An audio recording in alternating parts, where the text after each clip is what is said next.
Marx es uno de los pensadores más influyentes del siglo XIX. Su pensamiento engloba aspectos filosóficos, económicos y de estudio de la historia, y es en los dos últimos donde tiene mayor relevancia, aunque todo su pensamiento es una reinterpretación de Hegel, apoyada en la influencia de Rousseau, y la crítica al capitalismo derivada de su estudio de la obra de Adam Smith. Su pensamiento no es difícil de entender, ni particularmente novedoso, puesto que todo lo nuevo, entre comillas, proviene de esa reinterpretación de Hegel y del estudio de Adam Smith. Pero desde luego lo que es influyente, porque Marx, lo que fue por encima de todo, es un activista político. Se volcó en hacer realidad su proyecto, y su herencia sigue viva todavía hoy. En este vídeo vamos a exponer brevemente los puntos fundamentales de su pensamiento. Karl Heinrich Marx nació en Trèveris en 1818 y murió en Londres en 1883. Estudió filosofía en Alemania e incluso escribió una tesis doctoral, nada menos que sobre Epicuro. Sin embargo, su máxima influencia desde el punto de vista filosófico fue Hegel y la izquierda hegeliana, sobre todo a través de la figura de Feuerbach.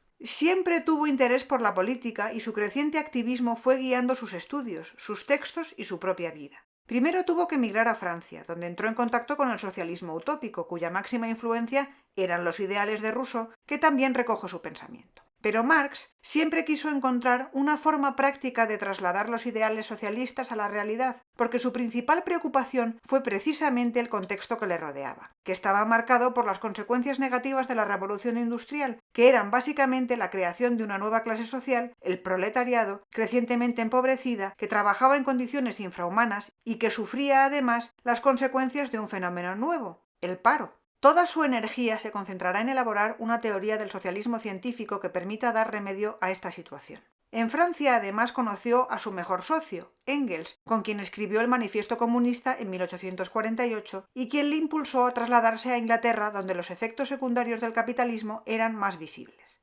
Marx parte de la izquierda hegeliana. En realidad, lo que hace es reinterpretar la dialéctica de Hegel utilizando elementos de Feuerbach. Ludwig Feuerbach no es ya idealista como Hegel, sino materialista, porque es ateo. No existe ningún proceso del espíritu porque solo somos materia. Cree que el hombre se distingue del resto de los animales por su capacidad de pensar e imaginar cosas, pero precisamente su problema es que eso le permite inventarse cosas y luego va y se las cree. Y eso es lo que pasa con la idea de Dios y la religión, que es una invención que luego nos hemos creído. Feuerbach también modifica el significado de alienación de Hegel. Mientras que en Hegel la alienación es la etapa de antítesis en la dialéctica que para él es la más importante y no tiene, por tanto, ningún contenido peyorativo, ahora lo va a adquirir, porque hace referencia precisamente al autoengaño con cosas como la religión. Marx, como Feuerbach, es materialista porque también es ateo, pero critica a Feuerbach en el sentido de que considera que su pensamiento es de un materialismo contemplativo, que solo describe problemas. Y Marx, que ante todo es un activista, lo que quiere es estudiar las circunstancias concretas en profundidad para incidir en la realidad y transformar el mundo. Cree que Feuerbach no ha estudiado bien la alienación.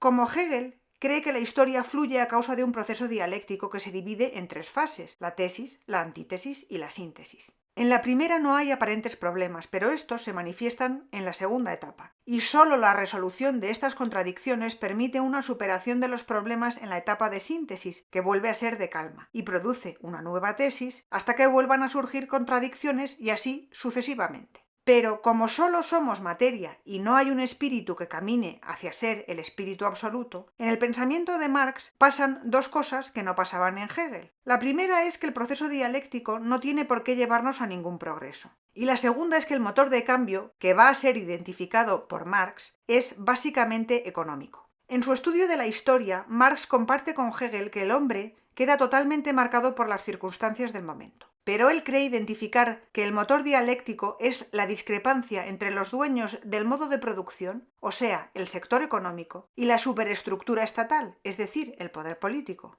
Cuando quienes controlan la riqueza son quienes controlan el poder político, no hay problemas. Pero cuando esto queda separado en manos de diferentes clases sociales, surge la tensión que solo se resolverá cuando estos dos factores vuelvan a estar controlados por el mismo grupo. Este cambio a veces se producirá de forma violenta a través de una revolución. Esta manera de entender la historia ha tenido una enorme importancia en ese campo, donde hasta entonces se estudiaban básicamente fechas de batallas y listas de reyes. Marx da una nueva visión, desde abajo, por así decir. La superestructura, la forma estatal, es lo que se estudiaba antes de él, pero él incide en estudiar lo que hay debajo, las fuerzas económicas y sociales que acaban por hacer cambiar los sistemas. Su ejemplo más logrado es la descripción de la Revolución Francesa como producto de la discrepancia entre la forma estatal, que era la monarquía absoluta, y que el poder económico en Francia ya estuviese en manos de una nueva clase social, la burguesía, que no pudiendo influir en el poder político, acaba por hacer saltar todo por los aires y tras la Revolución se ve recompensada. Es la que accede a compartir el poder político con la anterior clase dominante, que era la nobleza, alcanzándose así un nuevo equilibrio del sistema. Con este ejemplo se entiende perfectamente por qué Marx cree que la historia es lucha de clases y cuáles son las condiciones que él cree que se tienen que dar para el cambio. La primera es la discrepancia entre fuerzas económicas y poder político. La segunda es que la clase que tiene ese poder económico sea consciente de la situación. Marx comparte, por tanto, con Hegel la creencia en el proceso dialéctico, pero la importancia de la fase de negación o antítesis en el mismo queda ensombrecida en él ante la importancia de la fase de síntesis, porque Marx siempre buscará cómo incidir en la realidad y cree que esto se puede dar al inicio de esta tercera etapa.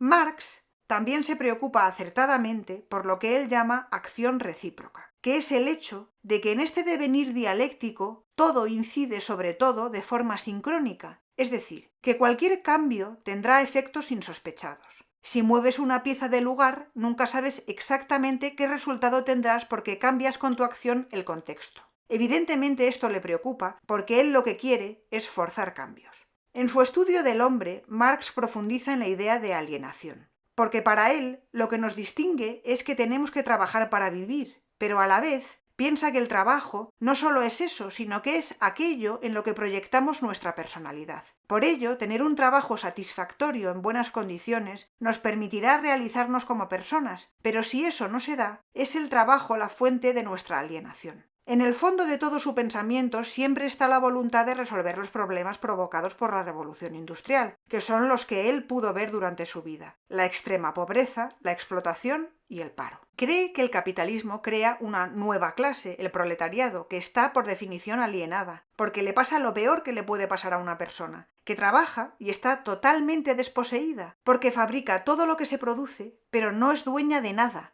y eso le impide realizarse. Estudia a Adam Smith, y su conclusión es que la evolución natural del capitalismo será concentrar cada vez más la riqueza en pocas manos, que las empresas más pequeñas irán cayendo y se formarán monopolios controlados por personas inmensamente ricas, pero que cada vez serán menos en número, los poseedores, los burgueses, y todo a costa de ir aumentando la cantidad de proletarios, los desposeídos, totalmente deshumanizados, en situación de alienación y que tendrán cada vez menos porque los capitalistas quieren siempre aumentar su margen de beneficio y nunca mejorarán sus condiciones. Crisis económicas cíclicas acompañarán este proceso que verá el aumento del hambre y el paro. Es especialmente crítico con la divergencia que produce el capitalismo entre el valor de uso de un producto y su valor de cambio, lo que llamamos ahora su precio de mercado, y que esa diferencia, la plusvalía, que es producto del trabajo de los proletarios, sirva para engrosar las fortunas de los burgueses. Ante esta situación, concibe un plan, que está basado tanto en la dialéctica y el concepto de libertad de Hegel, como en ese optimismo que va desde Aristóteles a Rousseau y Kant, que se basa en que el hombre tiende al bien y es bueno por naturaleza. Él cree que cuando los proletarios tomen conciencia de que son ellos el motor del sistema porque ellos son los que producen, la discrepancia brutal entre el poder y la situación del proletariado llevará a una revolución. Pero también cree que eso puede tardar tiempo, que se traducirá en crisis, hambre y devastación, hasta que llegue la situación límite. Así que lo que se propone es incidir en la realidad para que el proletariado tome conciencia de clase, de su poder real, de forma acelerada. Así, acelerando el proceso dialéctico, solucionará el problema, primero con la revolución socialista, que se traducirá en una dictadura del proletariado. Igual que Hegel decía que seremos libres en una comunidad racional, Marx piensa que esa comunidad tiene que ser una dictadura,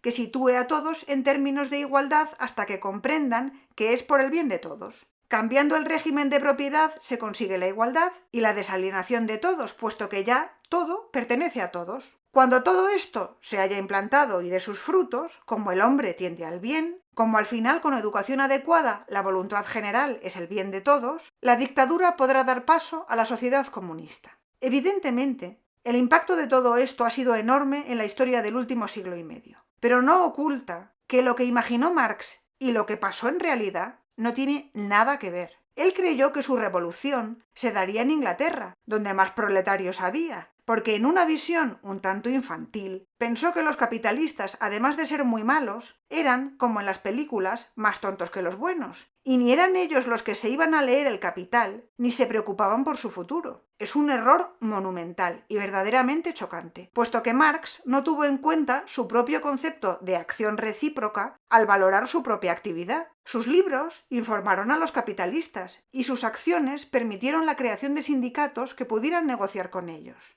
Así que él mismo contribuyó a evitar la revolución en Inglaterra y en todo lugar donde hubiese un capitalismo verdaderamente poderoso.